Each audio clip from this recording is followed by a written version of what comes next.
Previous time, girls, we finished the narrative. We finished the 2 PowerPoints, part 1 and part 2, and I uploaded them for you. Okay, today I want to show you very important videos that you will like. Okay, before we start writing our narratives,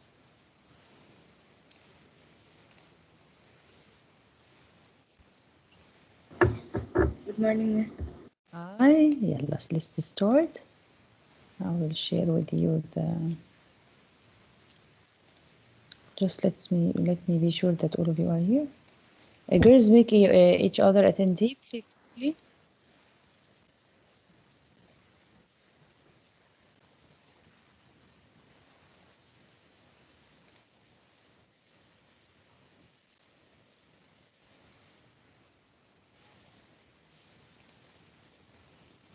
Okay.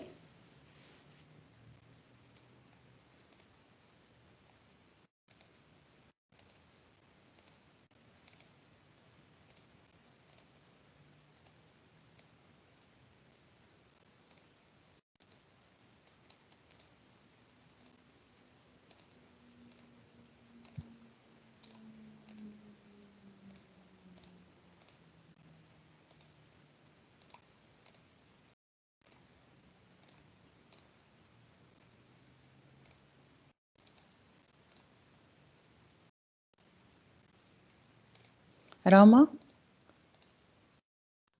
Yes, Miss. where have you been the previous period? Where were you? I'm sorry, Miss. I'm very sorry. I didn't wake up because I'm so tired. I'm really sick. Get well soon, حبيبتي. Thank you. Okay. Now I'll share for you the screen.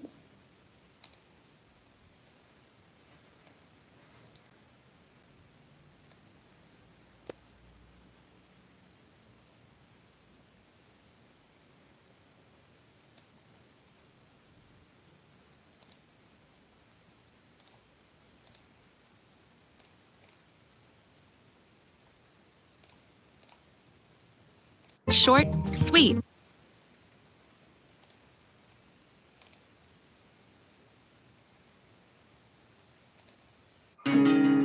Planning and writing a narrative. Part 1. Structure and story elements.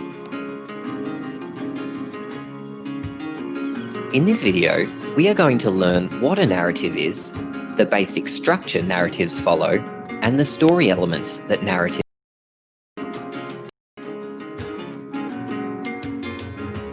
What is a narrative?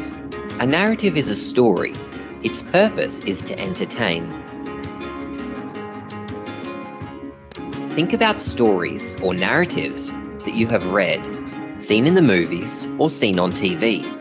What general structure do they follow? Narratives are all structured in a similar way. They begin with an introduction, often called an orientation. After the orientation is the problem, and then the solution. This chart shows how the excitement in a narrative builds as the story progresses. Let's look at each of these in a bit more detail, starting with the orientation. The orientation serves a very important purpose in a narrative. It introduces the reader to the characters in the story and the setting. The setting is the where and the when of the story. Perhaps the story is about some friends exploring a futuristic city. Or maybe the story is a tale of an adventurer who is exploring the high seas on a sailing boat. After the orientation comes the problem, which is sometimes referred to as the complication. The problem is the most exciting part of the narrative. It's where something goes wrong for our main characters. Perhaps someone gets lost in the city with no way to get home. Or maybe the adventurer's sailing boat hits a reef and begins to sink. After the problem comes the solution. This is where the writer solves the problem. What quick thinking will help our character who is lost find their way back to their family? Or what will our adventurer do to escape his life and death situation? We usually separate the orientation the problem, and the solution into their own paragraphs as a way to organise our writing. And if the narrative is quite long, the writer will use more paragraphs. This is the structure of a narrative.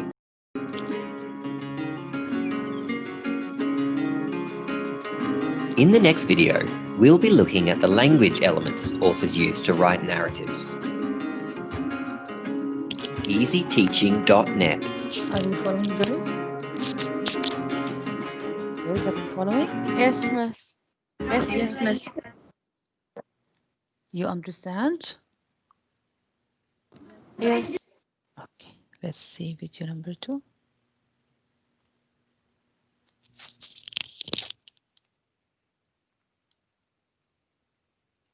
Monster Math presents Addition Below 10. Okay, class, let's begin. Planning and writing a narrative. Part 2. Language elements. In this video, we are going to learn what language elements authors use to write narratives. Before we start, let's revisit the purpose of a narrative. The purpose of a narrative is to entertain the reader. So, as the writer, we always need to be thinking to ourselves, how can I make my writing entertaining? One way that a writer can do this is by using a combination of adjectives and nouns to form noun groups. For example, the scared people, a towering skyscraper, the colourful fish, sharp coral. Noun groups allow the writer to be more descriptive, and they help the story come to life in the reader's mind. 2 more language elements that good writers use are interesting verbs and adverbs. Take, for example, the sentence, "The scared children went through the door." The verb went isn't very descriptive. Instead, how about ran, hurried, or tiptoed? These verbs give the reader more information and they entertain. Here's another example. "Watch out," Evie said. What do you notice about the verb said? It doesn't give much detail, does it? What are some more descriptive verbs that could have been used? Shouted, whispered, laughed. Each of these adds a lot more detail to the sentence. We can also consider modifying the meaning of verbs by adding an adverb. How did she laugh? Playfully, cheekily, quietly, rudely. Using descriptive verbs and adverbs is important because they allow the writer to tell a better, more entertaining story. Writers can also use direct speech, which is when characters talk to one another. Direct speech can be used to show the personality of our characters, as well as give clues as to how they're feeling. Good writers also use text connectives to make their writing flow. One type of text connectives are pronouns. Here's an example of writing without pronouns. Read it to yourself. What do you notice? Did you notice that it's very repetitive and that it doesn't flow very well? By using pronouns, we can make this passage of writing flow better. Try reading it again now that pronouns have been added.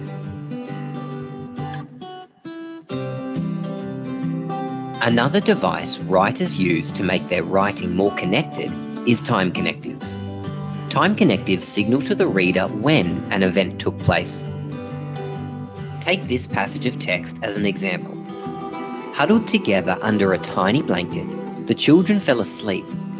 They woke up to the deafening sound of a car horn. It sounds a little disjointed and is hard to follow. When did they wake up? It sounds like some time probably passed. So we can use a time connective to clarify how much time passed. Did they wake up soon after? Or the next morning? Or hours later? Time connectives help to orient the reader and pass time in our writing. Time connectives can make days, weeks, Even years go by with the stroke of a pen.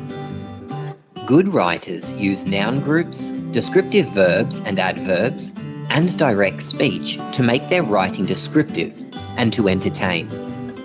They use pronouns and time connectives to make their writing cohesive and flow.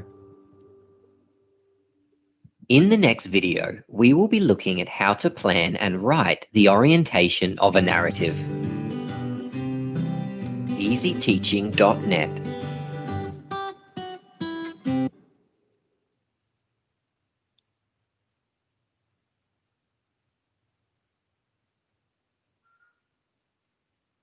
Planning and writing a narrative. Part 3. Writing the orientation. We know that the basic structure of a narrative looks like this: orientation, problem, solution. In this video, we are going to focus on the orientation. The orientation is really important because this is where we get to share with the reader the where, the when, and the who. A good writer will always plan out their narrative first. Now, there are many ways to do this, but I'm going to make notes on this planning sheet. I'm going to write a story about two friends who build a treehouse. Now, although this video is focusing on planning and writing the orientation, it is important to have some ideas as to the problem and solution. I think an exciting problem for this story could be a big storm coming through, trapping the friends in their treehouse. I've thought of a few options for the solution. They could bunker down in their treehouse and wait for the storm to pass, or they could manage to climb down the tree and make it safely back in the house. I'll write them both down so I don't forget them when I'm up to writing the solution. Now back to the orientation. I've got a basic idea, but I should add some detail that I can use when I start writing. I need to think about how I'll introduce the characters and the setting to the reader. The setting will be in a park behind one of the friends' houses, perhaps in the late afternoon so it can get dark later in the story. The characters are two friends. I'll call them Jenny and Scott. The story will start with them collecting the tools and materials they need to finish their treehouse. Before I start writing, I'm going to add some phrases that I might like to use in my writing that will help me to be more descriptive. I don't need to use them all, but it is handy to have them written down. Notice that I haven't used complete sentences in my writing. I'm just getting down my ideas using phrases that I'll be able to refer back to later. Now I've planned out my orientation, I'm ready to start writing. I'm going to keep the planning sheet next to me as I write because it's important that I use it to help me. Okay, I've finished writing the orientation. Pause the video here if you'd like to read it. Otherwise, let's go through it together. Let's see where I have introduced the setting. The reader can tell that the story is set in the backyard. There is a tall oak tree, and in the tree is a treehouse. I also let the reader know that the treehouse is high up in the air. I think this makes it more exciting, and it could come in handy later in the story. I've also shown the reader that the story is taking place in the evening. Here I have introduced the characters. These are just their names, but I have also given the reader a few more details about the two characters. I use direct speech to show that Jenny is competitive, and that Scott is perhaps a bit anxious to get the treehouse finished. I used descriptive verbs like spilled and gazed to help build a vivid image in the reader's mind about the action that was happening. I used the noun groups evening sky and tall oak tree to help the reader really see the setting. Can you see some pronouns I used to help make my writing cohesive? Here are just a few. And here is a time connective. I also used direct speech to give the characters a little personality, but I was also careful not to use too much. I have tried to entertain the reader and I'm off to a good start, but I don't think my orientation is quite finished. I might add a few more interesting and exciting events that help the reader get to know my characters. And remember, just because this is the orientation doesn't mean that we shouldn't include some interesting and exciting events. In the next video, we will be looking at how to plan and write the problem of a narrative. Easy teaching. Are you here, girls, or you left? No, here, Miss. You enjoy it? You understand it? Yeah. Are you sure? Yes, Miss. Let me give a look at you. You understand? I watched a lot of videos, and this is the one that I felt.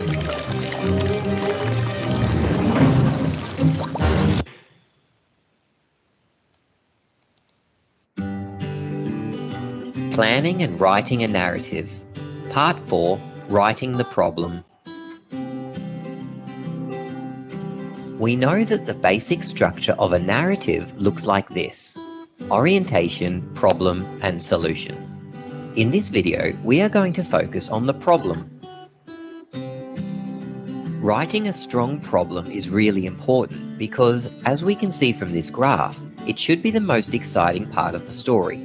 It's where something is going to go wrong for our characters. In the last video, I brainstormed some ideas for the problem and the solution. Let's quickly review what we've got so far. You can see from the planning sheet that the problem of my story is going to be that a storm hits. And here I've got a couple of ideas for the solution. I'm not quite ready to start writing the problem just yet, because even though I've got a basic idea, I need to do some more planning to make sure that my problem will be entertaining for the reader. I think it would be exciting for the storm to hit while one of the characters was halfway up the tree. Then they could decide it is best to take shelter in the treehouse when it suddenly starts raining heavily.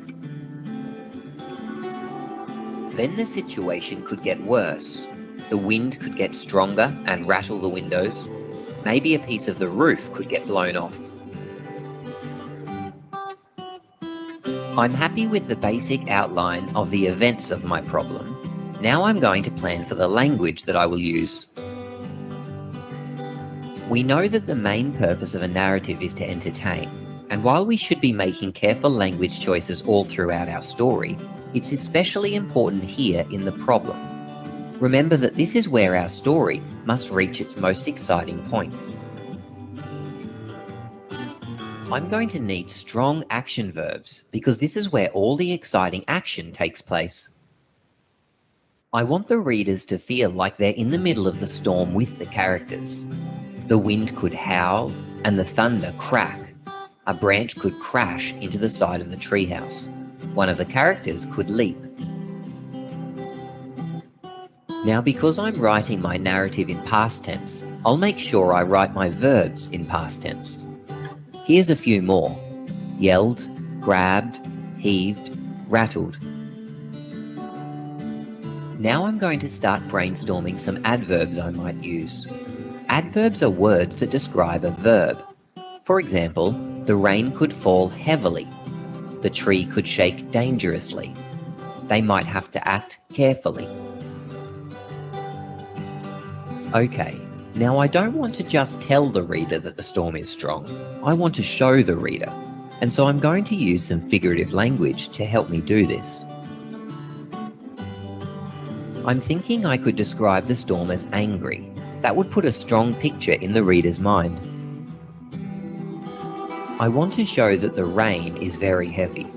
I might liken the sound of the rain to the beating of a drum. Maybe part of the treehouse could groan as the storm hits. Now I've planned out my problem, I'm ready to start writing. I'm going to keep the planning sheet next to me as I write, because it's important that I use it to help me. Okay, I finished writing the problem. Pause the video here if you'd like to read it. Otherwise, let's go through it together. Let's have a close look at some language choices and techniques I used to create interest. Look at the strong action verbs I included: tossed, ordered, grabbed, heaved, slamming, and others. Here are some adverbs I use to add detail: quickly and dangerously. These add a sense of urgency to the events in my problem. While I was writing, I also made sure to not only focus on things that we can see. To build a strong picture in the reader's mind, I considered the other senses. Here, I described the sound of the rain to the reader, and here I described the sound that the windows were making. I also gave detail about how the characters were feeling. They were huddled together, shivering. The rain was cold. It's important that we describe as many of the 5 senses as we can. I used figurative language to help make my problem more interesting. The howl of the wind works to make the wind seem dangerous, perhaps like a wolf. Can you see the figurative language I used here? I said that the storm grew angrier. This is personification and helps to add detail to the storm, making it seem destructive and dangerous. Finally, I tried to build tension. Instead of having the roof fly off straight away, I showed the screws popping, one by one, making the reader feel nervous about what might happen. Let's review the elements that make for an exciting problem. Strong action verbs, adverbs to add detail to the verbs, detail about multiple senses, figurative language such as personification, similes and metaphors, and building tension.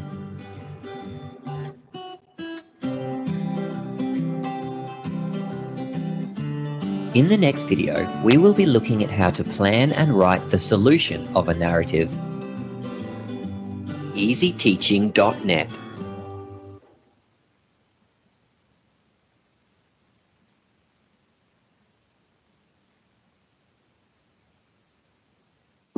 Quality. Hello? You slept? Yes, no, miss. You slept? No, miss. You know what? If you sleep now, you sleep now and the break, so it will be an hour.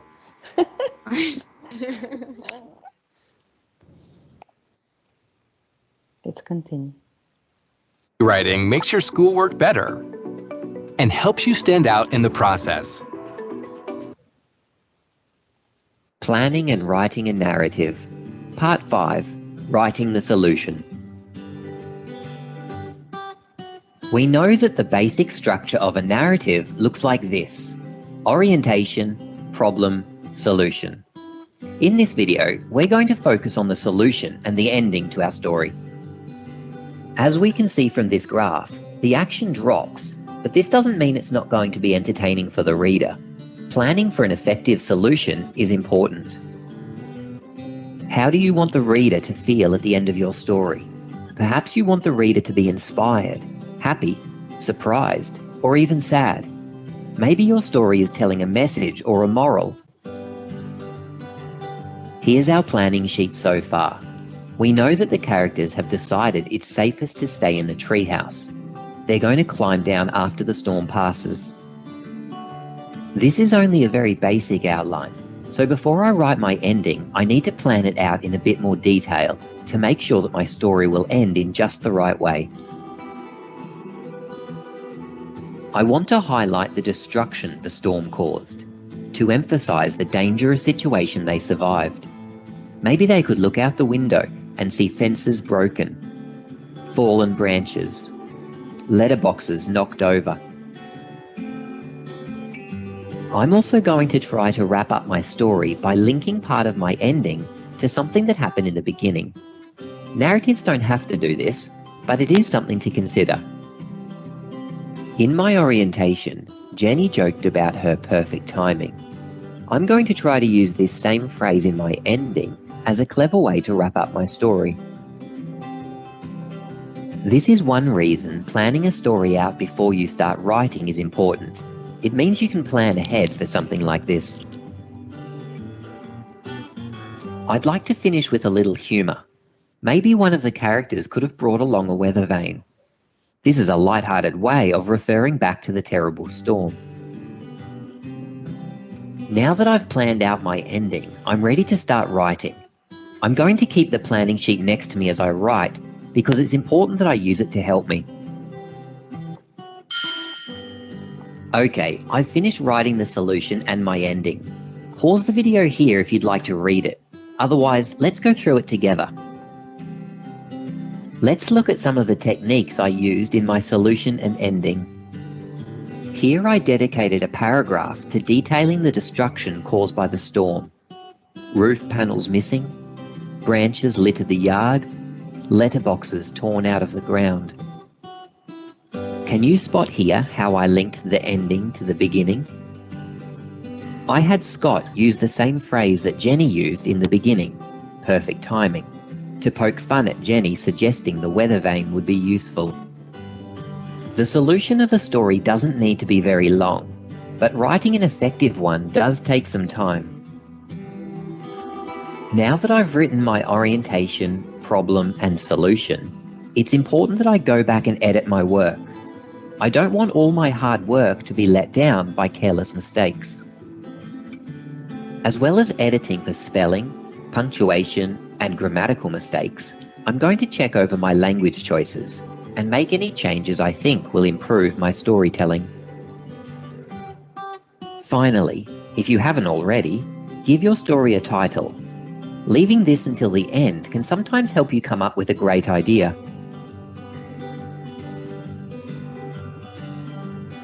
That's the end of our narrative series. Keep practicing your story writing and above all, have fun. easyteaching.net.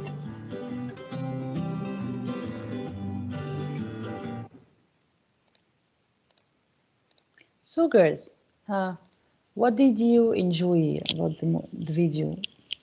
What are the things the new things he said to you?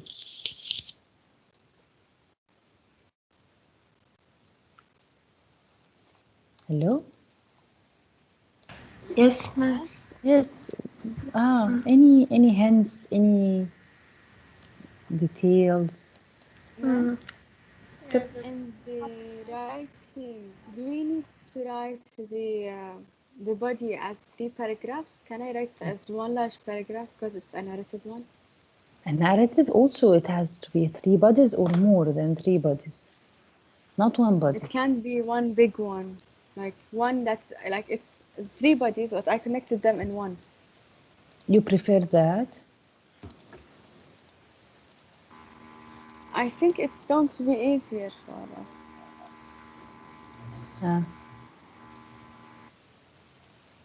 By writing one body, it means that one paragraph.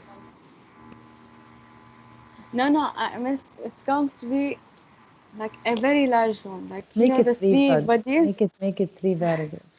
Better. Okay. What else? What else did you learn from the videos, guys? Our orientation should be strong and the problem should be exciting. Yes. As we said in the book, he writes to you about a trip you made. And we discussed the destination or the journey. What did you plan to write about? Because you'll start planning and writing and this. Yes, we will Listeners start have a lot to today. think. We will start writing it today. No, not today, next week. Oh, so we don't have homework today. No, because the next week is the quiz, so I don't want you to write before the quiz. We write after we finish the quiz, so you have enough time to study. Miss, is it necessary to write about like destination or trip? No, or something as like I that? told you and I wrote for you in the PowerPoint that there are many topics. You can pick the topic that you want.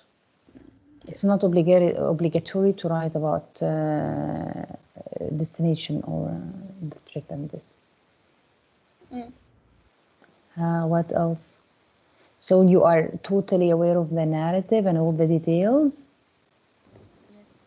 Mentioning the characters. The setting. Miss, do we need to mention them, the characters? Yes, you have to say who was with you.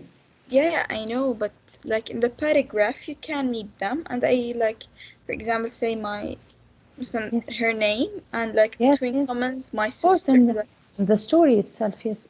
mm. Mm. So, what else? Any question about the writing? Miss, will this be the writing test, the final one, or we'll have another one? No, I think before the term we will have another one. Actually, because at the beginning they said that the term test will be at school, so we were planning for this. But no, it will be just evaluating your writing through the online assignment. Yeah, you will not take a quiz. The mess if I Oh, because I mean for the argumentative essay because it was the first time for me writing like an argumentative essay. I might have like some It's mistake okay. or like this. It's okay. It's okay. It's okay. It's okay. I will resend all your writings for you to see your mistakes. Okay. So there was Okay. another video. We still have time. I want to show you this video. It was nice too.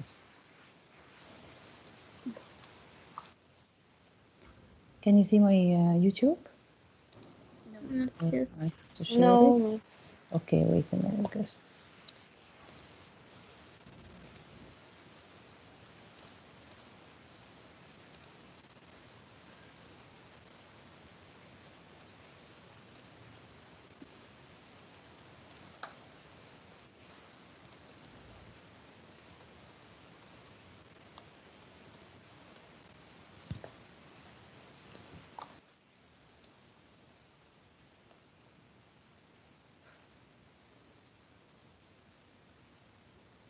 I want to show you, it's not about writing a narrative, but you know what, girls, we agreed that narrative can be fiction, right? You can write Yes. something that happened to you, and you can write something that didn't happen to you, right or not? Yes, Okay, right. so Yes. I want to show you this video. I liked it yesterday. Actually, this TED has lots of wonderful videos. TED ED. This TED ED. في مجالات شتى بدءا من الرياضيات والطب This girls. Feels. Wait, I was watching it yesterday, so TED ED has beautiful, very beautiful. It is. We read fiction for many reasons. To be entertained, to find out whodunit, to travel to strange new planets, to be scared, to laugh, to cry, to think, to feel, to be so absorbed that for a while we forget where we are. So, how about writing fiction? How do you suck your readers into your stories? With an exciting plot? Maybe. Fascinating characters? Probably. Beautiful language? Perhaps. Billy's legs are noodles.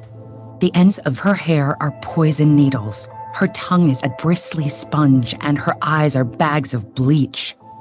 Did that description almost make you feel as queasy as Billy? We grasp that Billy's legs aren't actually noodles. To Billy, they feel as limp as cooked noodles. It's an implied comparison, a metaphor. So why not simply write it like this? Billy feels nauseated and weak. Chances are, the second description wasn't as vivid to you as the first. The point of fiction is to cast a spell, a momentary illusion that you are living in the world of the story. Fiction engages the senses, helps us create vivid mental simulacra of the experiences the characters are having. Stage and screen engage some of our senses directly. We see and hear the interactions of the characters and the setting. But with prose fiction, all you have is static symbols on a contrasting background. If you describe the story in matter-of-fact, non-tactile language, the spell risks being a weak one.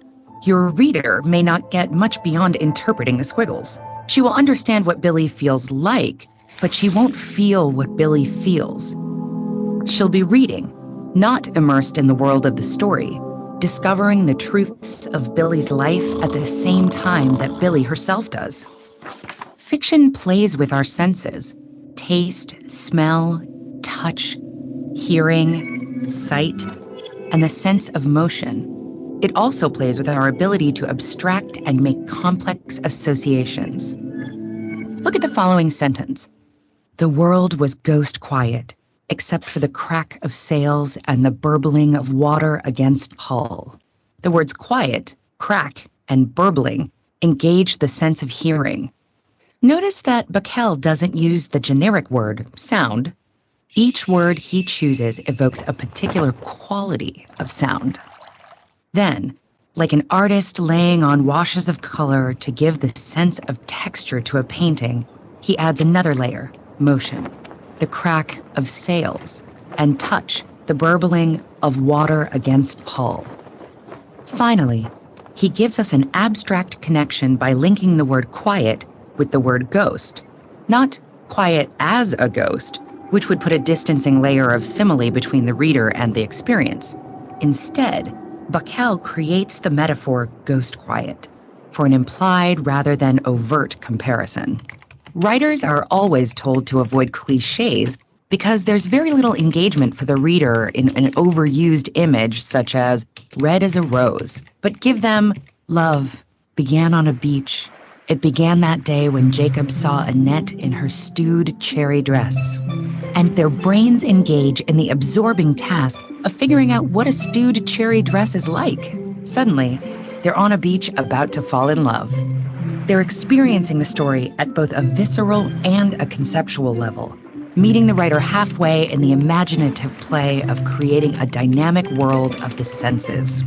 So when you write, use well-chosen words to engage sound, sight, taste, touch, smell, and movement. Then create unexpected connotations among your story elements and set your readers' brushfire imaginations alight.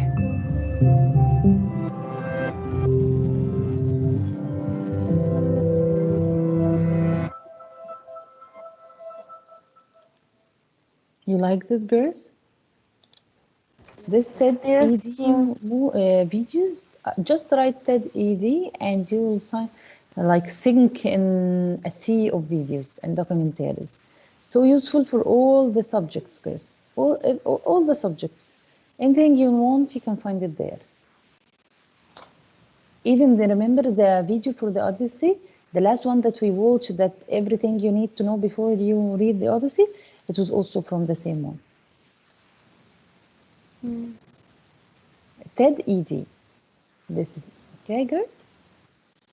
Yes. So I don't have you tomorrow, or I have you tomorrow? No. No, we I have you tomorrow, yes. one period. Tomorrow we'll take grammar, inshallah. Yes. Okay.